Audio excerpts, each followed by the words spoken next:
And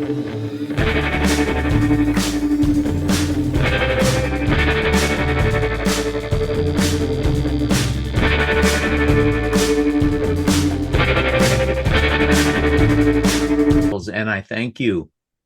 This show is an escape from work and business, and mostly an escape from politics. We talk humor and music to artists, writers, creatives, broadcasters, talented people who impact us. And we get a few things out of the way first, talk with our great guest today, and at the end, we handle some necessary disclaimers and we end the frivolity. On today's show, the great writer, musician, and expert musicologist, Paul Myers, and I'm going to give him a proper introduction if it kills me. But before my guest, I generally get a few things out of the way, and today I'm just going to amend that. I just want to get one thing out of the way so we can spend most of the time with Paul. So getting one thing out of the way, on previous shows, I brought this to your attention. The dancing lady sashaying through huge parks, fountains, picnics, and almost hurdling the Grand Canyon, all to prove that she's in daily control of her A1C. Remember? Well, it was time for America's Got More diabetic talent. And so these guys have now brought in an attractive African-American gentleman into the picture. And let's just say he's upping the ante, blood sugar watchers. He's mowing the lawn. He's trimming the boxwoods with a manual trimmer, mind you, all while singing, being in step with his diabetic answers. He's doing it all. Almost flaunting it, daring you to say that there's a new A1C sheriff in town and his name is commercial actor getting a fat check. Well, call me impressed. He's practically a pharmaceutical pushing Joel Grey. I don't know whether to check my sugar or wind my watch, as the old saying goes, but I can't go there with him. My medicine cabinet is full of gingivitis meds, Xanax, and off-brand Botox. I'm not getting diabetes. I'm glad to get that out of the way. I'm feeling better about it all, and on with the show. So, all right, before I formally introduce Paul, I must read this spot, as you know, and share with you that And I Thank You show is brought to you this week by Dynamic Weight Loss Products. Well, summer is over and we're into fall. And if you're like me, you're trying to take a few pounds off, get flannel ready. But how many times have you stepped onto the scale only for it to read one at a time? Have you too tried to fit into last year's jeans, only to have that top button jettison at such a velocity so as to take out the remaining good eye of that old cat? Well, that would be illegal in most states, but I digress. This is where dynamic weight loss comes in. Yes, Dynamic Weight Loss Products of Outer Pinckney is taking the alternative weight loss industry by storm. Dynamic has gone back to nature to help you get back into fighting shape, or peacemaking shape, depending on how many boat flags you own. Regardless, Dynamic has found that if you can curb your appetite, you can get results. And what better way to curb your appetite than with ingredients that come from nature, such as cocoa leaves and cacti? 2 tabs in the morning and 2 at dinner, and you'll marvel at your increased heart rate, decreased appetite, and potential for surprise visions. Owner Herb Skim promises that you'll have the energy of a Colombian marching band and the light show of the Jefferson airplane. Not everyone will have the same weight loss results, but all will have quite a ride. Dynamic laughs at Ozempic and Wegovy with their expensive commercials, paid actors, and demonstrable results. Dynamic asks you, are you better off now than when you were a slim teen and Bon Jovi had a nest of metal hair?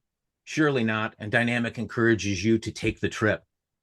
Dynamic weight loss products can be found at select crystal shops, YouTube commercials that start up with, "What's up, guys?" and on the web at highspeedweightloss.com. Dynamic should be taken with food, but not poppy seed bagels or whole poppies. Your weight loss results may vary, but you should have little problem staying awake. Dynamic weight loss products need not necessarily be taken near a water closet, but it can't hurt. Dynamic weight loss products are not FDA approved, but are NBA approved, if you know what I mean. Dynamic no longer does product testing on animals since that unfortunate ferret explosion, which was settled out of court.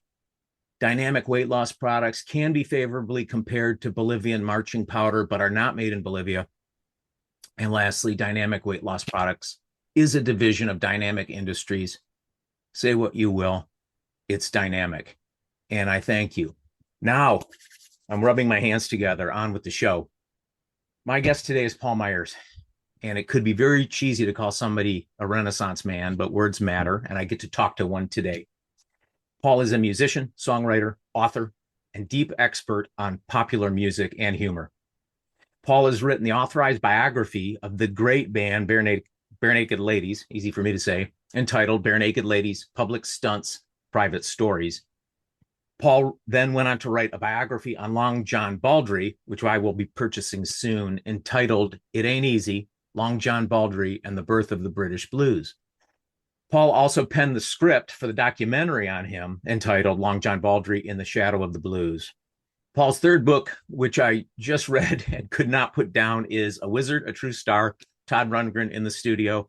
Paul's most recent book is the authorized biography of the incredible comedy troupe Kids in the Hall, entitled Kids in the Hall, One Dumb Guy.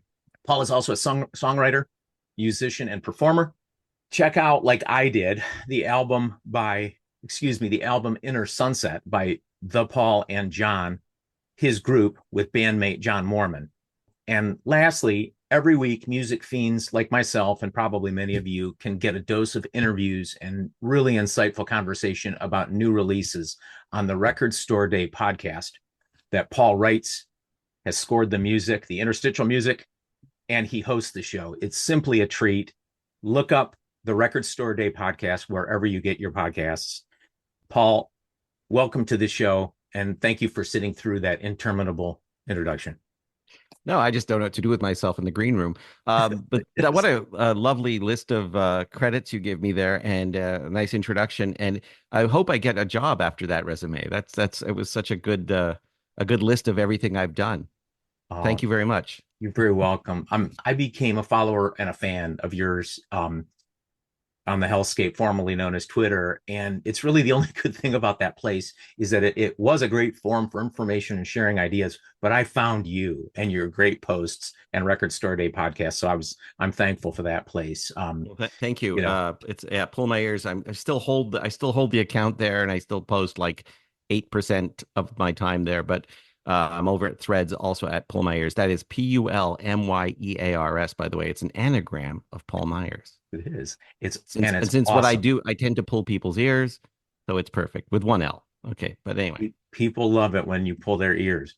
Apparently, they do. My ears. That's great. Yes, and I always think of Carol Burnett, who used to pull her own ear at the end of every show, but that's really not what it's based on. Okay, love it. So the show is all about conversations with the creatives, and you, Paul, are a definition of one, musician and writer, and really want to get into your process, right? Talk about your books, talk about your process, and talk about your music too, and then talk about the podcast as well. This is your life.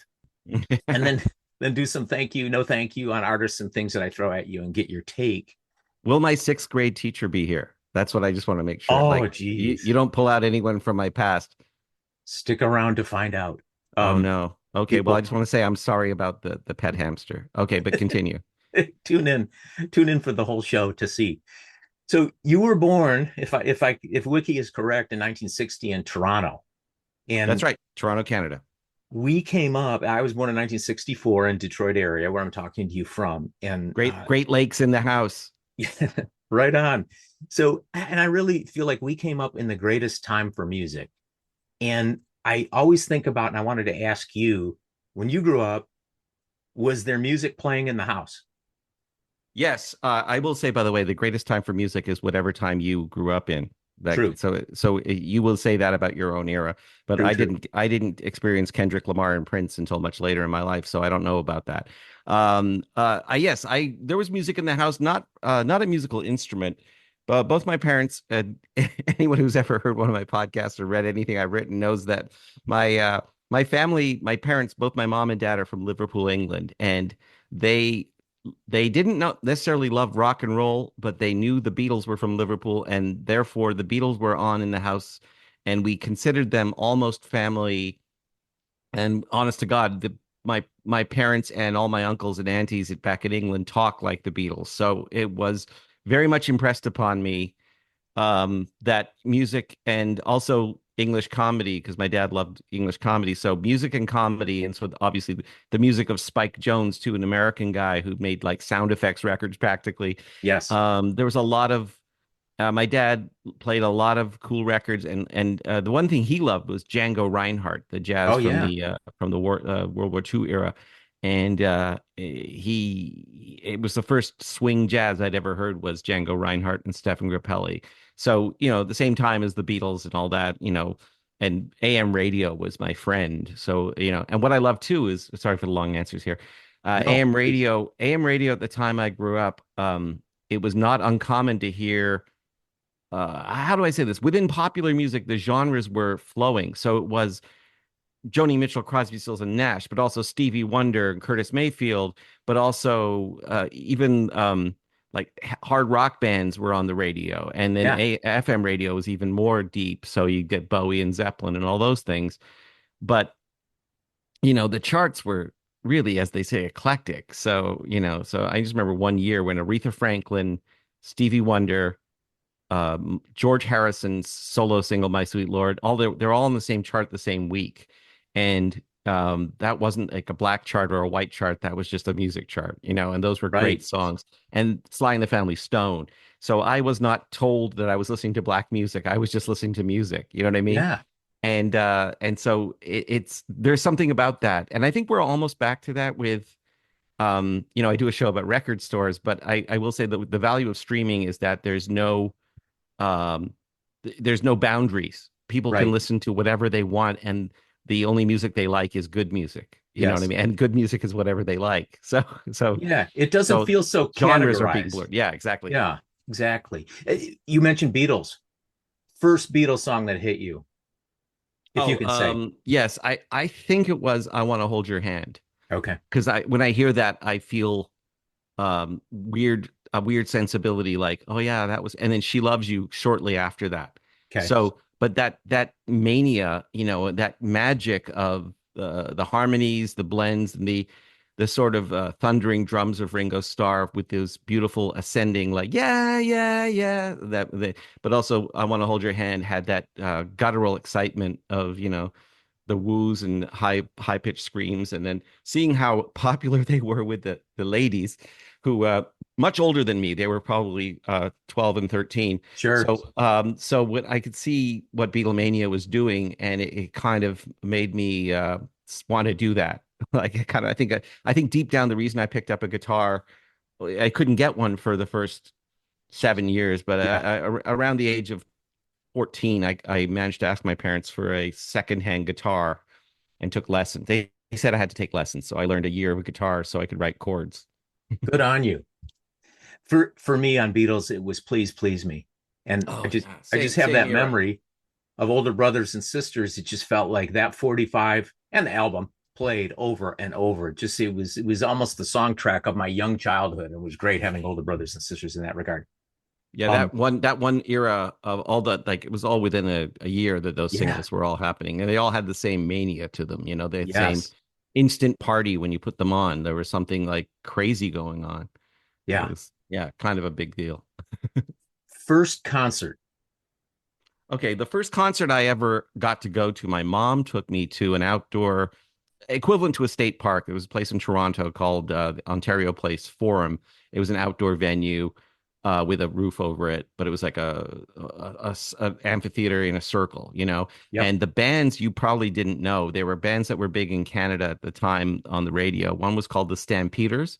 Okay. The Stampeders were a three-piece rock group with a slight country bent because they were from Calgary. I was going to And ask if they were from Calgary. Yes. yeah, they were, but they had like they actually did have an American hit record called Sweet City Woman that kind of got played on regional Yeah. radio, but they were one of the first. And again, this is like that thing when you're a kid and you go, wow, they're from Canada, and like so you start to think, wow, I'm gonna be a fan of them because they make good songs, but also because it means that someone can be in a band from Canada.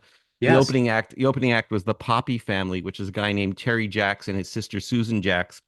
Oh Terry gosh. Jacks later had a solo single called Seasons in the Seasons in the Sun. Sun. It was an Yes. international hit also. So Yes. that was my first concert that my mom took me. The first concert I went to on my own, I think, was Rush at Maple Leaf Gardens, which was Wow. where the Toronto Maple Leafs played. So I thought Yep. it was kind of interesting to be in that building to see Rush. They were locals too. So Awesome. So, um, so many questions, Paul. I'm here. Yeah. So, because I really want to talk to you about artists too, and your process.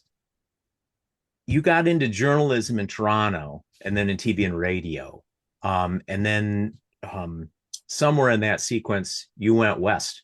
You ended up in Vancouver. Talk a little bit about your early career in journalism and TV and radio. Well, yeah, I mean, it's hard for me not to tell the whole life story, but in Toronto, Yeah, I was really promoting being in my band, the Gravelberries, which, yes, we did get our name from the Flintstones. And we awesome. put out an independent single. The Gravelberries had an album called Bowl of Globes because there was a bowl of little globe patio lights on the cover. Really the only reason. And I think I was inspired by Robin Hitchcock's Globe of Frogs, Nice. which I have told him that, and I don't think he was impressed. But anyway, he's a good guy, but I don't know if that's maybe he was impressed. I don't know. So as the band couldn't keep together, and it was like kind of my thing, so it was really hard to hold it together because nobody was getting paid, but I was getting any glory that there was. And I also somehow accidentally started writing. I didn't think I was a writer. I never studied it. I mean, that might frustrate some people because I've been published several times, but what happened was I think I paid attention to the things I like to read. Sure. And there was everyone knows what an op-ed is, right? Like, so I wrote a letter to the editor about an event that happened. No, there was a kid had gone missing at a lake, Yeah. and everybody made a human chain to find the kid, and it was the grossest, weirdest thing because we had to walk through the water hoping kind of not to kick the kid, like, and Right. then it turns out the kid was found alive at a different woods, like one over from this park. So we're Wow. all relieved. But what had happened in that moment, and I have to tell that story just to tell you why I wrote about it. I had never experienced a situation like this where everybody's having their own private picnics at this lake. All of a sudden, everyone was together. Think of New York after 9/11, but in a Right. very microcosmic way, right? So so I was so impressed with this idea that when there's danger and we all feel connected as a group, and this is before social media, by the way, that I For wrote this. sure. But suddenly, all these people who have their own myopic interests suddenly all came together, made a human chain to find this kid. And then after they found the kid, everyone just split up. Nobody said, "Hey, let's talk again," or let's all come over to each other's table. No. So what was is there was a facade that we were not a community, yeah, we were a community, but then we didn't want to identify as a community when there wasn't any reason to. Yeah. So I wrote an op-ed to the Globe and Mail, which is like the New York Times in Canada in the sense that people read Yes. it outside of Toronto. And I got good feedback from it. And someone said, you put, the editor helped me. And then I wrote an article for the Globe and Mail about my friend Ron Sexsmith, who is a singer-songwriter that I really like, a friend of mine who's so much better than all of us. And we just went Yes. to the point where we couldn't even be competitive and jealous because it was like, I'm a terrible writer compared to this guy. You guys should hear him. Elvis Costello had mentioned him in a magazine article. So I thought, I'm going to write a story about how great this guy is and how he's getting international success, even though it was just a small bit of success at the time. And that got published. And so suddenly I was a music journalist. And then I wrote a story about Robert Moog, the inventor of the synthesizer. And I interviewed Robert Moog. Right. And, and it was like, wow, I like this writing thing. And when I was in the Gravelberries, I'd been writing a band newsletter, which was literally a mailer. It was a two-sided photocopy. And Yes. I was so into this thing. It was called the Gravelberry Pie. And and I was so into writing that sometimes I would write fictional letters to the editor. Yes. And I was so into writing that I was like really into it. But I still didn't think that I thought I didn't go to college to be a writer. I didn't go to college at all.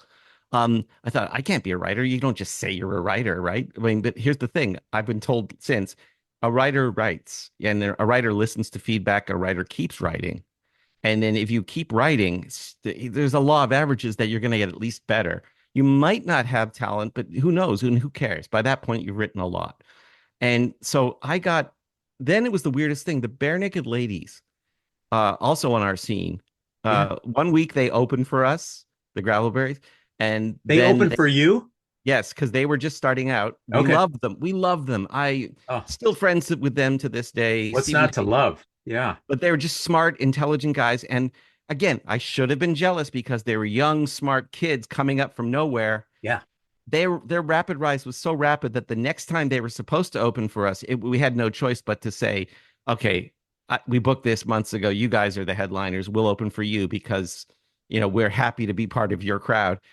And then, okay, so then cut to a few years later, they're touring Machine through the Midwest of the United States.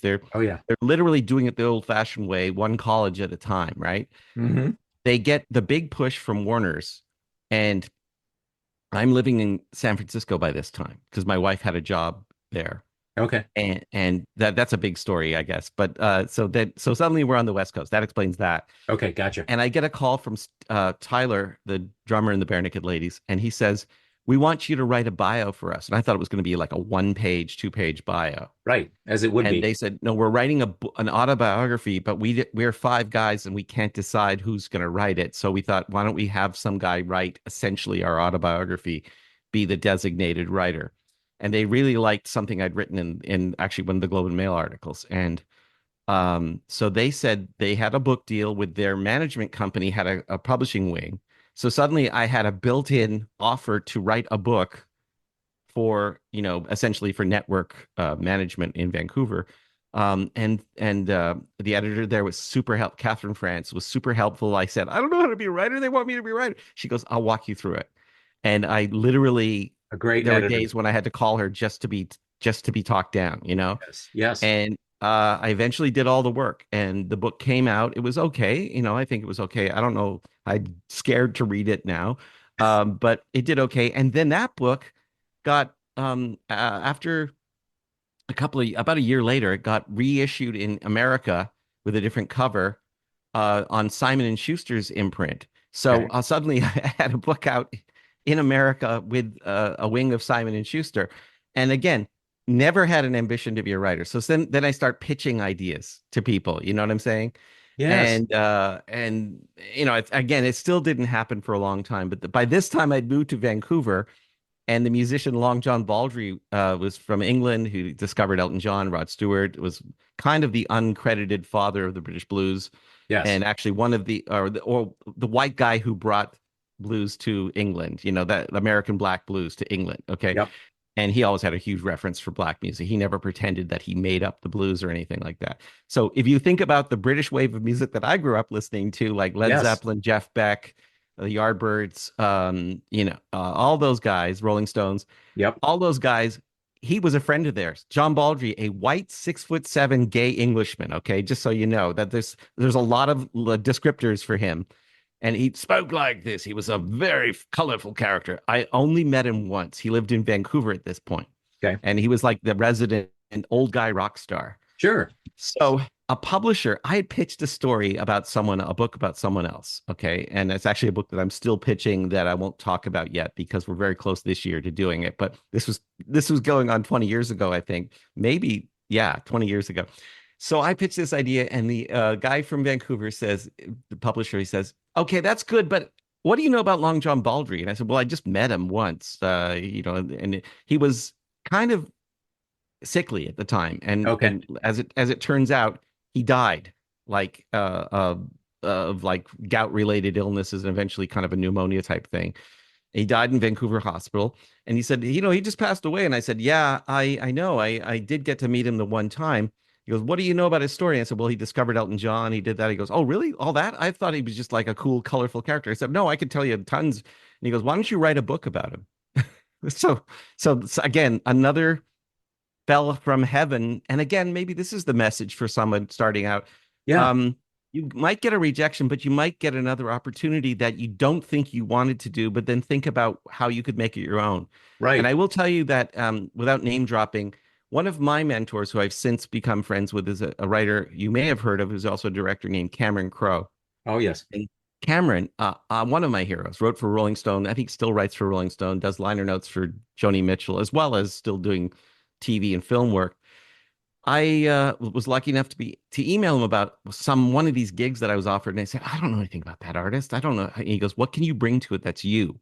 Mm. And he said, "What can you bring to it that's you?" And tell them that. Tell the person offering you the job that you want to bring it this way, and then you'll find the passion to do the thing the way you want to do it, and they'll get something that they didn't even know they needed, right? And like, thank you, Cameron Crowe. That's the only reason I name drop him, besides the fact that I'm very happy that he came into my life. But For sure. the reason I would name drop him is that you should know that Cameron Crowe gives good advice. Like that. That he is a mentor to me in that sense of the word. Anyway, I don't know if I've rambled on here, but this is how my career started happening, and it also kind of explains how I ended up in the West Coast. It's so great, Paul, because in looking at the books you've written and doing some research, the Baldry story is fascinating. So for anyone who's like us, I say us, anybody who grew up during that time, what a touchstone for so many bands and artists. I read, if the Wikipedia is right on Baldry, I should read your book, Paul. I haven't gotten it yet, but that It's hard to find right now, by the way, because is it. I just want to say that it's out of print because the company it's a Vancouver company, and Yeah. they kind of didn't renew it, and I got the rights back. So I Okay. own the rights, and I haven't Got it. decided if I want to self-publish it or try and get a new issue out with another publisher. It's just so just Okay. if you find it, it might actually be a little bit more expensive than it was. But I mean, yeah, go ahead though. No, no, no. I'm sure you will send me when it gets reprinted. But and the Todd book was tough too to get as well. But my point of the Baldry story was just in a little bit of research, people don't know that Elton John, the John is named after John Baldry, correct? He Yes, that's Reg true. Yeah. Dwight took that name. He was so influential on him and so many others. It's just it's one of those people who we never found out about because he wasn't he launched a thousand ships, as they say. And Yeah, I do want to say one thing is if you ever watched the movie Rocket Man about Elton John, for some reason Elton John agreed to let the filmmakers make up a new story about the word John in his name because in the movie the character looks up at the poster of John Lennon and says, "That's it. That'll be my last name is John." oh, And Elton John, I have him on tape somewhere telling me that it was for John Baldry because he had started playing keyboards in John Baldry's band right, along with a guy named Elton Dean. Elton Dean was in the band, so he liked right. the name Elton because it was an original name. And then he just, although I think Reg Dwight, if he'd come out today, it would have been Reg Dwight. I think in those days people came up with stage names they didn't need to. But Sure. anyway, And you just said something a moment ago that was so, because I had it written in my notes. I want to ask you about, because it was all about what you just talked about, how you moved to that next subject, and a lot of it was serendipitous, right? And it turned out great for you. absolutely, yeah. But I had written down writer's right, and that's you, right? Um, so Baldry, then we don't have to go through the sequence, but the next one was the Todd book, right? And Yeah. and I just want to say, deep into reading that book right now, a lifelong Todd Rundgren fan. I don't know how many times I've seen Todd. I've got the shirts and everything else, but I couldn't have been a bigger fan and still am. That was an exhaustive book you wrote. And as I read that with the level of detail, how long did it take you to research and write that book? Oh man, probably all in about 2 years, maybe a year and a half of research, Yeah, and then a crazy breakneck speed. Um, I mean, let me tell you though, this was the first book I ever wrote that I had uh what's the word? That was my concept. Like yeah, I had this I designed it. I had designed the whole thing, and I I wanted it to be okay. So it started with me being at a party and yeah, telling someone, Todd Rundgren, the guy who does "Hello, It's Me," and some people would from a certain era would know he had this big album called Something Anything that had "Hello, It's Me," "I Saw the Light," and a lot of other big pop tunes like "It Wouldn't Have Made Any Difference." And then other people knew him from Bang the Drum All Day, which was a right. sort of sports anthem at that point. And still other people might have just known him as okay, then I said, but he's also a producer. And if you look at the credits for Bat Out of Hell by Meatloaf, which was Right. at the time one of the biggest selling albums of all time, Todd Rundgren, Patti Smith, Wave, he produced, XTC Skylarking, he produced. Grand Funk Railroad's We're an American Band he produced. Badfinger's Straight Up album he produced. Baby blue. And he engineered, yeah, exactly. Like if you watch no spoiler here, but the final episode of Breaking Bad, you hear Baby Blue, a track that Todd Rundgren produced. Um, he also worked with the band, the group The Band on Yes. Stage Fright. Like so he Yep. was the guy who recorded the sessions for Stage Fright. Like they were kind of unproducible at that point. So I wouldn't say he produced it, but this guy has been around and I suddenly thought, I don't know if you remember Woody Allen had a film called Zelig. Yep. And the idea about Zelig was that it was a fictional character who popped up in history somehow undetected, that at every juncture of humanity, that guy was there. And I started to think, I love Zeligs like John Baldry. Yeah. I love recurring characters who you didn't realize were there. And John Baldry was one of them. And then Todd Rundgren, especially so. And I Yes. thought, how come nobody talks about how much Todd Rundgren has done that is like, the New York Dolls first album. And later on he did one of their reunion albums. The first New York Dolls album is considered a seminal album for punk and glam people like Kiss and all those people, even as Yep. well as, sort of like the punk rock era. Morrissey. Yeah, yeah. Mhm. Morrissey loved the New York Dolls. It wouldn't be really, he wouldn't be doing what he did with the Smiths if it wasn't for, for David Johansen and all those things. Okay, so Todd Rundgren's behind all those records, right? So Yes. I thought, here's what I want to do. I want to do a story. What I find interesting in all of that was not him necessarily as a songwriter, even though he's a great songwriter, but the fact that he is a self-recording producer of his own music, but he Hmm. also produces all these other people's records. So I thought where he really should be celebrated at this time, at that book, was the studio. So Yes. in one of his records, he has a thing where he says, he actually does a little thing about recording and he talks to the audience and he goes, I'm going to play a little game now. It's called Sounds from the Studio. And that's how he says it. And he does a little thing where he shows all the things that can go wrong on a record, hum and hiss and all that stuff. Okay, it's very funny. It's called Yeah. Intro. It's on one of the sides of Something Anything. Yep. Now, I pitched this idea as a book, Todd Rundgren Sounds from the Studio. And then the editors thought, well, the book's kind of about how he's a wizard and a rock star, and he has an album called A Wizard, a True Star. So that's why we called it A Wizard, a True Star, Todd Rundgren in the Studio. And the last thing I'll say is, I know it's not like I'm selling this book that's already over 10 years old, but the idea was I talked to Todd in a series of master interviews where we talk about him in the studio with his own work and with other people. Right. Then I go get interviews with XTC, Patti Smith, the New York Dolls, Hall and Oates, Yes. and and Meatloaf and Jim Steinman. And I go and I get interviews of their experience, and then I make it a narrative. So I fold in all the interviews as though everyone's just accessible at the same time.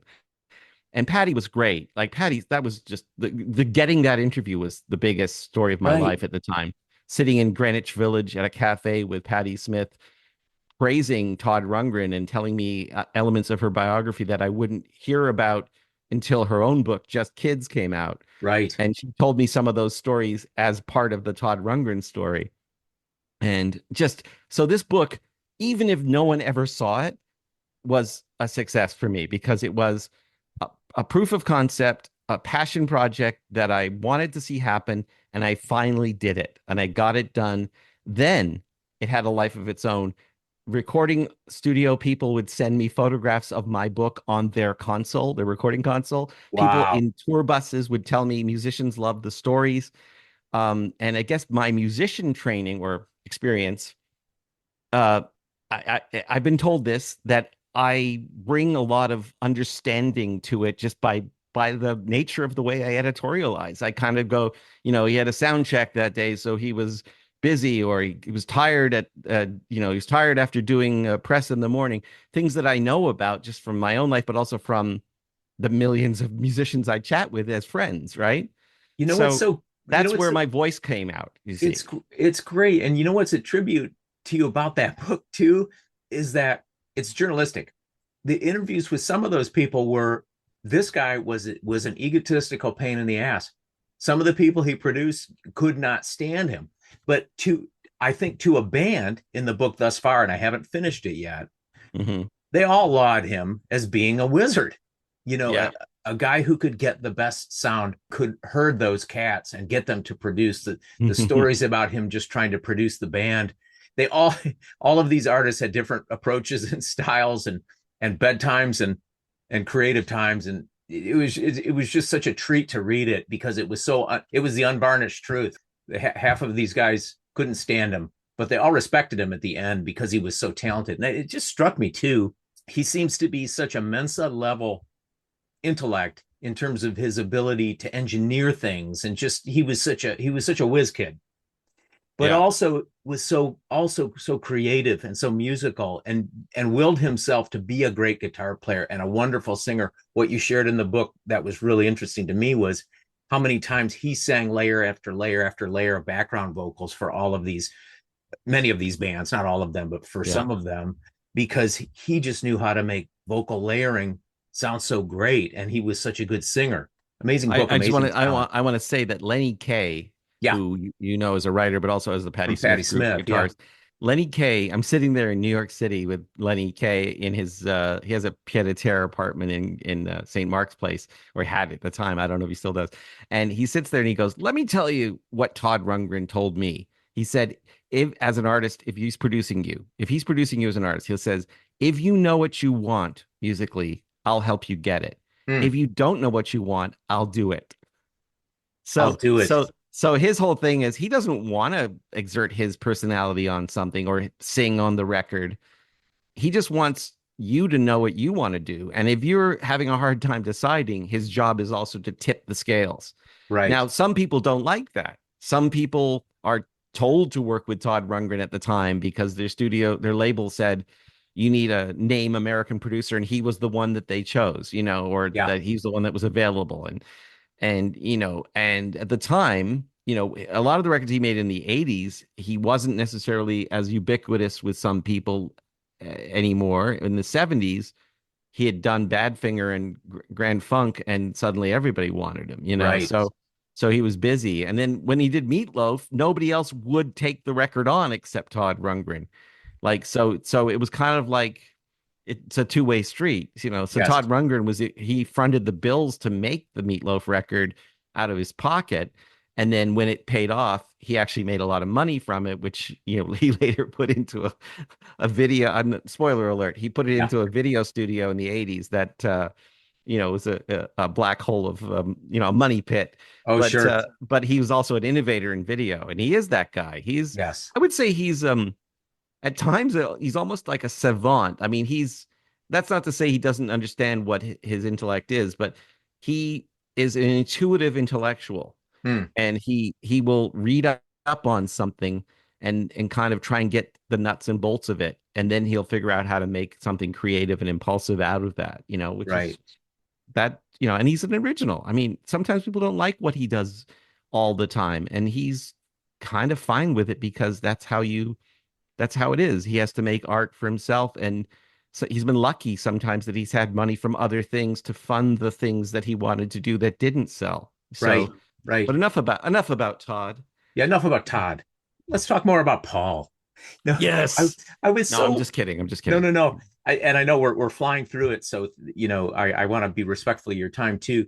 Um, as I looked into your music, I saw this terrific album you put out called um, Inner Sunset with your friend John Mormon, and I Yeah. streamed it, and I thought, wow, this is so great. And then I just looking into it, I saw also, if this is true in your wiki, Paul, that you had drumming DJ Bonebreak from X and Don Yeah. Richardson from Four Non Blondes. Yeah. And Well, tell that's me a little bit our about. live show. Yeah, our Oh, live okay. show. We would always use different people. Like on the record. Here's Yeah. the thing about the record. Yeah. Who was So on the record? John Mormon and I have Yep. very similar. I'll give you a little background on both of us. Okay, so John Mormon is originally from Washington D.C., right? Okay. The D.C. area. Okay, he grew up listening to the same Elvis Costello, Beatles, and Yeah. all the indie rock that we all loved. And he's a guitar player. I'm a guitar player. He's a songwriter.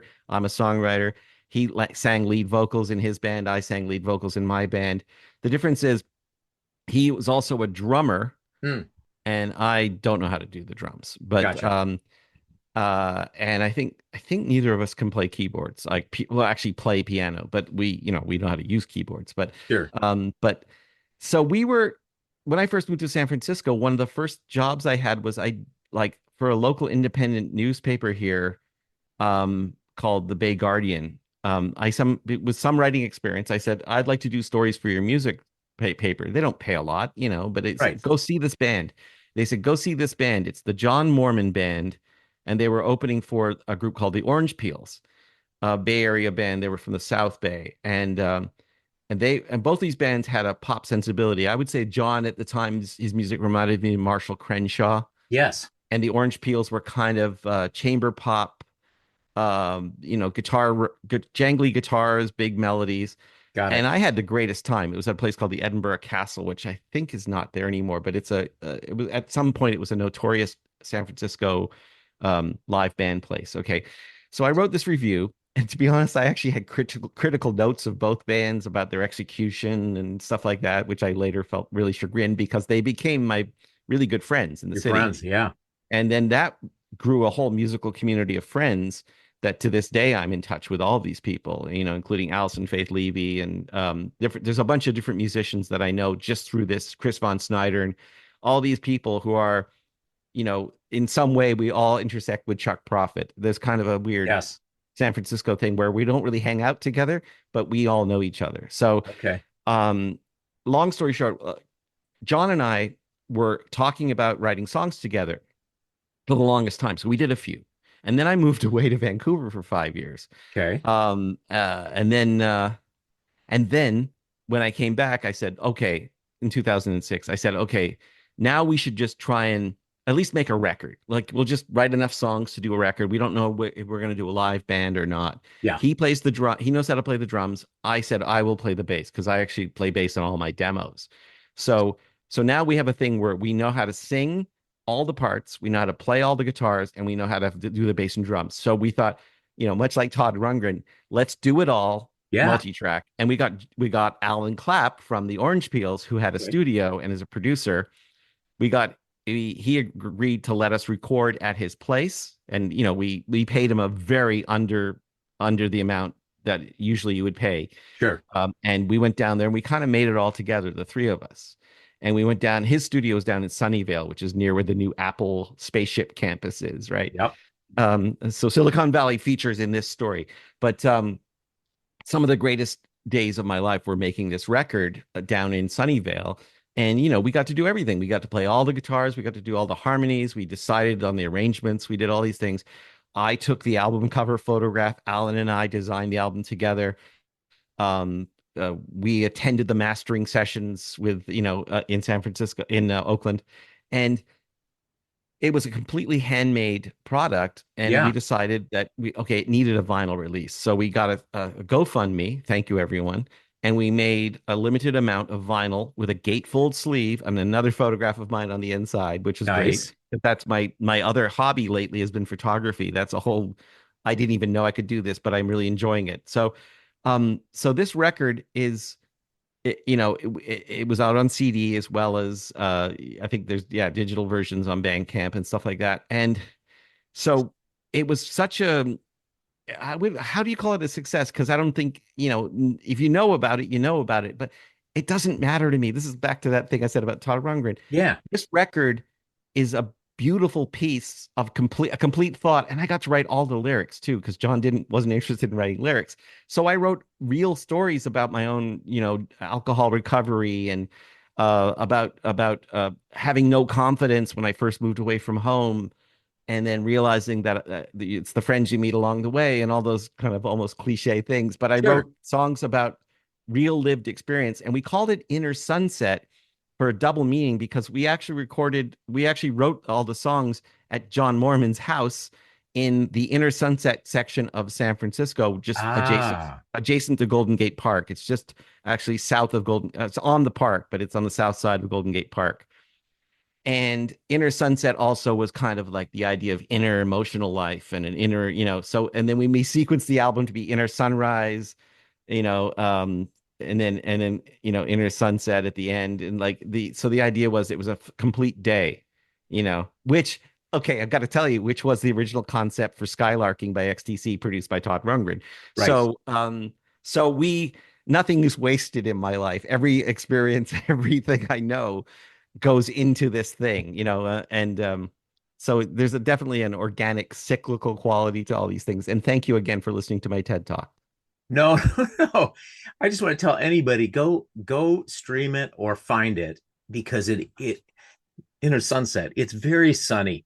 It's just such a, I don't know how to say it, Paul. I heard so many different cool influences, and through the harmonies and the production. I even thought to myself at one part, and I don't know if this is a compliment or not, but I was like, I heard the Beau Brummels in that. I Well, don't that's a what San is, Francisco band too. So yeah, yeah, so it's not unlikely. yeah, Yeah, it's definitely so the very Alan good. Clapp's influence is very Beau Brummel, I think. Yeah, for sure. Oh, it's great. Oh man, we're running out of time. Okay. I want to do a part two. Maybe we will. But because I want to talk about Record Store Day Okay. podcast. And so quickly, how did it come about? Um, you know, I I'm a maven, right? I've got Record Store Day, I've got Pretenders live at the Paradise Theater, Boston, 1980. I think that was 2 years ago, Record Store Day release, and I've got an Iggy Pop live from Paris Record Store Day release. I'm a fan. I'm a maven. But how did the podcast come about? Okay, well, that's another story of serendipity. Yeah. Because of the Todd Rundgren, what's the word, scholarship, if you will, that I'm sort of known to fans of Todd Rundgren. They know that I wrote this book, so they've been very kind and supportive. And one of them is one of the founders of Record Store Day. And when Record Store Day were putting out a Todd Rundgren reissue, Okay. Michael Kurtz at Record Store Day, who was the co-founder along with Kerry Colleton, they Michael Kurtz contacted me to write all these liner notes and stuff, and then we were talking, and Michael's a really cool guy, and he's also really like the kind of guy who goes, I know this guy over here, he's got a van, so we're gonna put a van on the thing because he'll do that, and someone else can make soup. Like he's always trying to figure out how to pull together people, Sure. which is cool. So he said, "What do you want to do, man? What do you want to do?" And I said, "Well, I've been trying for years to come up with the right idea for a podcast." And he goes, "Why don't you do one for us?" And I thought, well, I want it to be like where I interview musicians and people who Yes. make records. And he said, "You could do that with us." And then somewhere along the line, we had a few meetings where it was discussed. Oh, maybe it would be good to also, skew towards a retail, because the Record Store Day is a company. So Record Store Day started as a day of a Yep. bunch of record stores, like a guild getting together. Then they started making exclusive records for those days, working with record companies and stuff like that. So those limited reissues and rare B-side albums, that's a full-time job. Like they're working all year. And then Yep. there are several events during the year that are not strictly on Record Store Day. And then they have Record Store Day Black Friday in November. So there's April and November, Yep. big Record Store Day actual store events. But then there's events all year round. So I said, why don't we do a thing where we talk to some retailers, who are part of the Record Store Day sort of chain or family or guild or whatever we're calling it, collective. And I will also have a featured interview with a musician. And that's kind of what I first came to do. But then I actually now really enjoy talking to stores because they're almost always really inspiring and nice people who, frankly, who would have gotten into a record store, owning a record store to become rich? Right. It's so these people they're doing it for love as well as trying to run a business, so they're Yes. small business people, which is a buzzword these days. And they're also, they're entrepreneurs, but they're also music lovers. And Yes. most of the people who run and work at record stores pretty much are doing it because they like to be around records. They like to be around music, Yep. and they have in stores and they love the artists that come to do in stores. And so it's been really good for me. We were going every 2 weeks, and then we decided that there were so many interviews available at some point. Not all of them are like well known to everyone, but sometimes we can help be part of the chain of breaking people. We're still always looking for those massive A-list guests that everyone else gets as well, because who doesn't want that? Sure. But we managed to do it every week now. So we're in our fifth season. It's been a slow build. And it like I always say at the end of every episode, if you've enjoyed this podcast, tell your friends because we love to make new friends. It's the whole point is, if you listen to the record, it's called the Record Store Day with Paul Myers, Record Store Day podcast with Paul Myers. I did that so that they couldn't fire me. I Gotcha. decided that I thought that was it, wise. it's not Jim Schwartz. It's not although lovely man Jim Schwartz. It's definitely the Paul Myers podcast. So but and we have Carrie Colleton from Record Store Day on frequently to talk about specifically things that she can address, Yes, and Michael's even been on the show, Kurtz. But and I've had Todd Rundgren on like 3 times, which is like, of course, I we love had it. Yeah. Ringo Starr on the show, which was for me, again, bringing it back to the conversation, the Beatles in my household. And Danny Harrison's been on the show. So it's like, we talked about having fathers from Liverpool. So, Oh, because I don't know if you know this, but Danny Harrison's dad is from Liverpool. did So, not know that. yeah, it's a little known fact. So, and I had X on recently, I was going to John and ask you X. about that. That was a Yeah. I great, saw great. you're wearing a Billy Zoom t-shirt, so I was going to mention it. Yes. Yeah. We didn't That have Billy. We didn't have Billy. I guess Billy doesn't do press, but he's an odd I don't bird. see He's an him. odd bird. That great Gretsch I won't sound. say a word, but yes, Yeah. Yes. I'm a very left of center politically person. I would think that there are some people that don't want to talk to me probably, but That's probably true. Yes. So we've got no time left, Paul. It's well, but it's been great. Can we go if, over a little if bit? you're out of turn, we can go over a little bit. Yeah. Okay. That sounds good. Yeah. Let me throw to our segment we call Thank You or No Thank You, which you hold the reins. If you want to talk about these artists and give me a snippet or a comment, thank you or no thank you. Okay. So, and I'm going to start with some low hanging fruit because some Canadian artists for you. The Guess Who. Thank you. Am I playing the game right? You are. Thank you and a comment. Yeah. Oh, okay. So one of the first records I ever owned was a Guess Who single, Okay.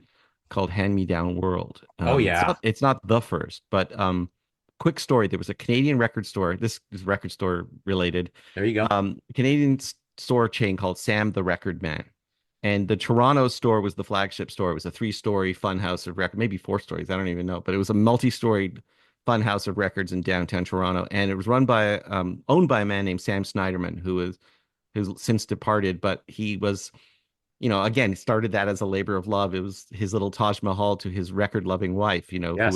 who was alive at the time.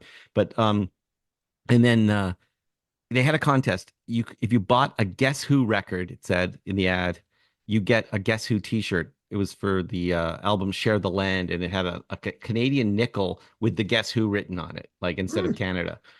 And I said to my dad, "Can we go?" And he took me down to Sam the Record Man because we lived in the suburbs, and I bought the single for "Hand Me Down World," which is a song by the Guess Who.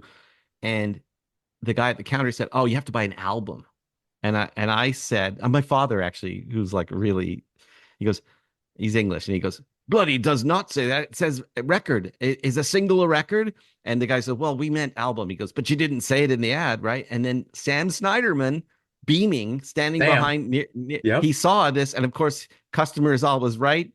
He doesn't want any trouble. He comes over to me smiling and says, "Give the kid the t-shirt." Yeah, it's a good point. Good point. Thanks a lot. Awesome. And I was like, "Oh my God, are you Sam Snyderman?" And I was so excited. And it was good for him too, because I Sure. was the kind of kid who knew that he's Sam the Record Man. Yeah. And this is a visual podcast, yes? Yes. Okay, here's a funny little connection to my life. That poster there says Yep. Wilco, right? Yep. That is in the style of the Sam the Record Man sign. Because Oh. when they played in Toronto, Yep. they were playing Massey Hall, and they have different silkscreen posters for different venues. That record over there is was what their storefront looked like. It was a neon record that the neon changed colors so that it would look like it was spinning. Oh, And that nice. the Wilco lettering would have been the word Sam. And so when I had Michael Jorgensen of Wilco on the show, Yep. later sent me this signed poster from all the guys in Wilco, but it's because it's my hometown record store from my youth. I put it on my wall behind me. How fun. So That's that was my awesome. Guess Who. That was my thank you for the Guess Who. Oh, thank you. Okay. Thank you. No, thank you. The Pursuit of Happiness. Thank you very much. Yes. When I first started the Gravelberries, we were playing around the Toronto area, and they had just moved into town from out west, Canadian, and they also liked Todd Rundgren. And at one point, I heard the influence in their music, and then they got a record deal that they were produced by Todd Rundgren. Right. So they're in my book about Todd Rundgren, but they were the local band that got to be produced by Todd Rundgren. And Mo Berg is still a friend of mine. Actually, the whole band are still friends of mine. And when we played shows together, they would they would talk to me, and they taught me. Mo taught me how to play songs by the Pursuit of Happiness, like hand to hand, showing me. And Fun. the the vibe that I got from those guys, Yeah. all of them, Chris Abbott, the guitar player, they were such good people that to this day they're very good friends of Your mine, and friends. I'm always cheering on their projects. And Oh, Paul, yeah, get yeah. get them get them to find somebody who can promote them here in the States. We need them to come down and play. It's been forever. I think the last time they came through, they were touring on a reissue or something. They opened up for Echo and the Bunnymen Right. and on a mini tour, I guess. But they're so fun, and I'm tempted to drive up to I think the closest they got to me probably was Toronto or maybe London, Ontario. But Yeah, they great they live band. haven't really been doing new albums or anything, but I mean they did a re-recording, I guess, of some stuff acoustically or something, but they tend to just play like, a festival circuit of Yep. summer fair type circuit. And they're all doing other projects. And Mo was actually in a super group with other Canadian musicians called the Trans Canada Highwaymen, with Yes. Craig from Oates, Chris from Sloan, and Stephen Page from Barenaked Ladies. This Barenaked conversation is Ladies. very cyclical. There's lots of things recurring. So, Yeah. I'd so like to yes, see them. thank you, Pursuit of Happiness Thank you, from Pursuit of me. Happiness. Thank All you. right. Yeah. So this next one, we cheated on it because you talked about it earlier on. But and I want to tell you a story about how I discovered this great artist that you mentioned. Thank you or no thank you, Ron Sexsmith. And Thank you very I much. yeah, I came on to Ron Sexsmith through Nick Lowe talking about Ron Sexsmith Right. and then heard his music. And then, as we do sometimes, found a cover of Ron doing Jerry Rafferty's Right Down the Line at a tribute Right. concert for Jerry Rafferty. One Yeah. of those where Yeah. you just play it over and over and over again. Just a masterful performance. And so since then, I've fallen in love with your friend Ron Sexsmith and saw him locally at a very small club, like a 200 seater in Ann Arbor. And he's just a wonderful, wonderful musician that not enough people know about. So talk a bit about Ron. Well, okay, so you know that one of the reasons that I'm a professional writer is that I was allowed to write about Ron Sexsmith for the Globe and Mail, Yeah. and and he was just a massive, clearly better than all of us in the Toronto songwriting community. Yes. And his pedigree was, he listened to people like Bill Withers and Jerry Rafferty, and but odd things like was it Charlie Rich, Mm. like you wouldn't expect, and but he had that honey voice, like Oh, kind of sings like this, it's like, and I'm not surprised he would do Jerry Rafferty, just because that's kind of what he does.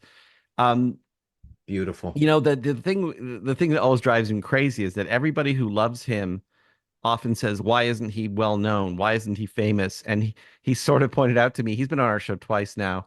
Okay. He sort of pointed out to me that it's kind of a drag to be famous for not being famous. He'd rather people just talk about, whether they liked him or not how frustrated they are that he, isn't like a household name. Like, Right. I'll tell you, every songwriter that I admire loves Ron Sexsmith. Elvis Costello loves, Emmylou Harris loves him. Lucinda Williams loves him. Like, if you, most people, it's like Harry Nilsson. It's like one Yes. of those things where every great songwriter loves Harry Nilsson that I Yes. know, and Harry Nilsson might not be as well known. I mean, they might know three songs of his, but they don't know just how great Harry Nilsson was. But every so often I remind them. So that's Yeah. with Ron Sexsmith. Again, with Ron, let's just talk about how great he is, and let's He's not let's great. not let's not dwell on how unknown he is. Never, never. No, he's great. And I'll promote him as much as I can to my ten listeners. Um, let's do a couple more. Okay. You'll laugh at this one because we're still in Canada. April Wine. Oh, yeah, thank you. Thank you. They were uh the early April wine. had hits on the radio in Canada. They did a cover I didn't know was a cover at the time of Hot Chocolate's "You Could Have Been a Lady," which was Mm, such a great song with a great hook yeah. and a real I could only act it out with my mouth, but it's the that sound, and it was just when you're a kid learning guitar, that was great. And I thought Miles Goodwin had a really smooth, sort of pop friendly voice. And then they did a Bad Side of the Moon, which was a I didn't know at the time was an Elton John song when I was a Mm. kid, and they had and then they had later hits like "Ooh What a Night," which was such a great rock song, and was it Their big was it hit was Sign of the Gypsy Queen, I think. which is funny because Yeah. that's not my favorite era for Yeah. them at all. Yeah. Yeah. Like, yeah, they kind of got known as a party band after a while, and Hmm. I think in America they were like on the same tip as Pat Travers or something. Right. Right. They would be like third on the bill with Cheap Trick and Motley Crue or something. Right. Right. Like they're the band that goes on for like 45 minutes in America, where the other band's a headliner, and Unfortunately. Yeah. well, this is the story. But Miles passed away just last year, I and I saw know that. that he was speaking of bitterness. I guess that there are stories about him being very vocal about how he felt mistreated by the Canadian industry, but full circle, the Mm. Trans Canada Highwaymen covered an April Wine song on their covers album that they just did, so that's cool. Oh, that's very cool. Yeah. Um, cool. All right. We're gonna go a couple more minutes. You you interviewed them for the Todd book, but the Furs, Psychedelic Furs. We lost Mars Williams last year in that band, and yeah, thank you or no thank you. Oh, thank you. Yeah. I'll tell you, Psychedelic Furs first three albums, maybe four. Okay, so there's the debut album, Talk Talk Talk, and then sorry, Forever Now, Yes. and then probably the one Mirror Moves after that. Those albums um those were like great albums. Like those were Yes. like you like Heaven is the whole of our hearts, like Ghost in You, Hit after just hit. yeah, I mean, he took this Bowie thing, Hmm. the vocally, but I always love that all his songs seem to involve spitting out the word love, love, and rain, Yeah. rain, love, and rain. You could probably write a song called Love Rain, and it would be a Psychedelic Furs song. Um, I thought Richard Butler, I was expecting him to be a really sarcastic person. He was a warm, funny, Really? we had him on the show. He was very funny, and he's a great fine art painter. Have you seen what he does? No. I think his account on Instagram is RB Loft House, like LOFTHOUSA. So RB being Richard Butler. Okay. It's RB Loft House. And if you look it up, he does these very impressionistic sort of faceless faces and lots of brush strokes. And he's a very dark painter, and I really like his work. But the Psychedelic Furs get to tour regularly. Yes. I think they just did a tour last year with Squeeze opening for them. So it was kind of like, Yeah. yeah, so I'm, actually, um, yeah, it was the only thing about Psychedelic Furs is when I interviewed them, they sent me a recording from their end, and I had done this thing where, as you can tell, I talk a lot, and the interview had gone on very long. Right. And when it was over, they didn't edit out the part afterwards when Richard said, "Gee, I didn't think that was ever going to stop." Like Ah. it was like, so I got to hear that maybe I'd gone too long for him. Like I guess he thought it was going to be 30 minutes and it was 45 or something. Oh, But that's funny. just on the corollary, Yeah. Lucinda Williams, we had on the show, and she Yep. recorded her end, and at the end of it, I heard her say, "I love that guy." So it was Oh, good. It was nice to hear "I love that guy" in that southern accent of hers, So I like I think she's from the New Orleans area or something. I It's so heard that nice. interview with her and it was great. And I want to give you props too. Um, to it was interesting. You just had on the oh, I'm losing my mind. The box tops. Help me out, Paul. Oh yeah, we're talking about Big Star. Yeah, Thank you. The we're Big talking Star with Quintet. Jody Stevens. Jody Stevens was the original member of Big Star with Mike Mills and Pat Sansone from Wilco and John Yeah. Auer from the Posies. Yeah, So another artist that you and the pe- people found out about afterward, right? And yeah, has yeah, gained yeah, this notoriety. And it was such a nice interview because all of the guys in this band who grew up with with Big Star or learning about Big Star, or hearing the music or loving it through finding it through the replacements or otherwise, it was just such yeah. a great indicator of how music is shared. Somebody talks about it, and you got to listen to this, and then all of a sudden, but that was great. Thank uh you. you're welcome. um Not enough time.